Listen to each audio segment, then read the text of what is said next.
তাড়িয়ে দেওয়া হলে সফর করতে বেরিয়ে যাব। আমাকে যদি কোন ব্যক্তি জেলখানে আবদ্ধ রাখে, আমি নির্দল বসে বসে গবেষণা করব আমার বিরুদ্ধে শত্রুরা কিসের প্রতিশোধ নেবে।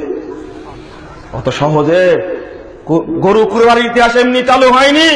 ব্রিটিশরা গরু কুরবানি নাজায়েজ করেছিল। কোন চেতনায় আসলো এটা?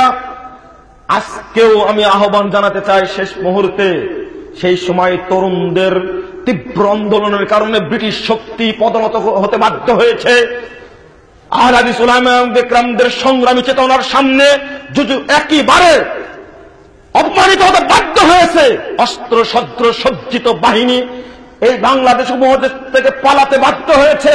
আমি দায়িত্বহীন কণ্ঠে বিশ্বাস করি তারা কেউ শিরিক করেননি, শিরিকের সঙ্গে জড়িত ছিলেন না, বেদাতের সঙ্গে জড়িত ছিলেন না। আল্লাহ তাদের রহম করেছে। বাংলাদেশের 16 কোটি মানুষ আজকে ইহুদি খ্রিস্টান কর্তৃক নির্যাতিত। ইহুদি খ্রিস্টানরা যেমন ভাবে আমাদেরকে এষ্টিপৃষ্টে ধরেছে, এমন অবস্থায় যদি হকপন্থী আহলে হাদিস উলামায়ে কেরাম এবং সংগ্রামী তরুণরা ছাত্র যদি বেরিয়ে আসে, আজকে ব্রিটিশরা নেই, তাদের দালালরা আছে এই দেশে। আমি দায়িত্বশীলতা বলে দিতে চাই, এই দালালদের বিরুদ্ধে নির্ভেজাল তাওহীদের সংগ্রামী অনুসারীদের মাঠে নামে এই দালালরা টিকতে পারবে না, পালিয়ে সব যুক্তরাষ্ট্রে আশ্রয় নেবে। টিকতে পারবে না। দরকার এখন তোমাদের সংগ্রাম।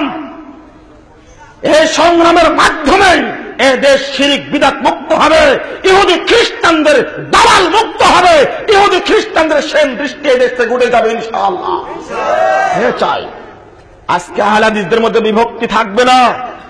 আপনি 2 আনাদার মুনাজাত নিয়ে ব্যবসা করবেন, আর আহলে হাদিসদেরকে ভাগ করে টুকরো টুকরো করবেন, এটা কখনো হয় না।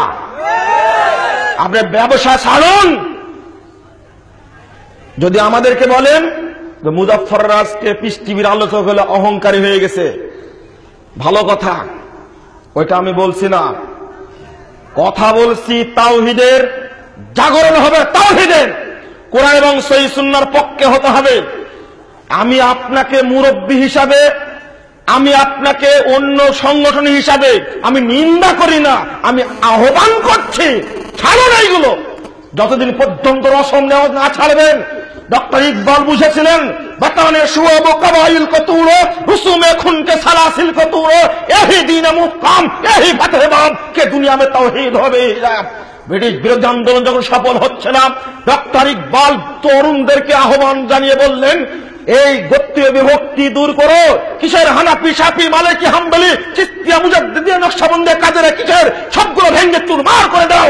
এহি দিন রসুমে খুনকে সালাসিল কতুরো, মিলাদ, কিয়াম, শবে বরাত ইত্যাদি সব রসম আমাদের দেশ ভর্তি। কিসের ঈদে মিলাদুন নবী, কিসের মিলাদ, কিসের কিয়াম, সবগুলো ভেঙে চুরমার করে দাও। এহি দিয়ে মুকাম এহি ফতহবাব। মনে রেখে এখানে রয়েছে বিজয়ের দরজা, এখানে রয়েছে দ্বীনের নির্দেশ কে দুনিয়া মে তাওহীদ হবে হিজাব। তখনই দেখবে নির্ভেজাল তাওহীদের পতাকা আসমানের নিচে গোটা দুনিয়াব্যাপী পপ পপ করে উঠতে শুরু করবে। জানিয়েছিলেন তরুণদেরকে, বুড়াদেরকে ডাকেননি। বুড়াদের ইতিহাস আবু জেহেলের ইতিহাস, বুড়াদের ইতিহাস আবু তালেবের ইতিহাস, বুড়াদের ইতিহাস হলো আজরের ইতিহাস, তরুণদের ইতিহাস উজ্জ্বল ইতিহাস। নবী মুহাম্মদ সাল্লাল্লাহু আলাইহি ওয়াসাল্লাম যখন তরুণদের নিয়ে ইসলাম প্রতিষ্ঠায় প্রবৃত্ত হয়েছিলেন, আকাবায়ে শপথ হয়েছিল 3 বার। এই 3 বারই ছিলেন যুবকরা। আজকে আমি যুবক ভাইদেরকে আহ্বান জানাতে চাই। ঠিক কাজী নজরুল বললেন কেন এটা? দুর্গম গিরি কান্তার মরুদস্তুর পারাবার লঙ্ঘিত হবে রাত্রি যাত্রা হুঁশিয়ার, দুলিতেছে তরি ফুলিতেছে জল ভুলিতে মাঝি পথ, কে আসো জুয়ান হও আগুয়ান হাকিছে ভবিষ্যৎ, এ তুফান ভারী নেতা হবে পারি, এটা হবে তরি পথ। কেন বলেছিলেন? তরুণ তোমাকে ডাকতে হবে। যে বিশ্ববিদ্যালয়ে পড়াশোনা করে না কেন, তুমি তাওহীদের পথে এগিয়ে চলো। তোমার মধ্যে যেন ইব্রাহিম, ইসমাইল, মুহাম্মদী চেতনার উন্মেষ ঘটে।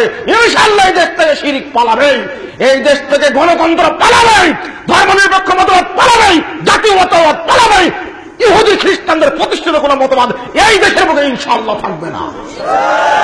মাজার পূজা চলবে না, খানকা পূজা চলবে না, খাম্বা পূজা চলবে না। এদেশে মুসলিম দেশ, তাওহীদে মুসলমানরা থাকবে। এখানে মানুষ কোরআন এবং সহিহ হাদিস মেনে নেবে, শিরক বর্জন করবে ইনশাআল্লাহ। তাই তোমার আন্দোলন, তাই তোমার আগমন তোমার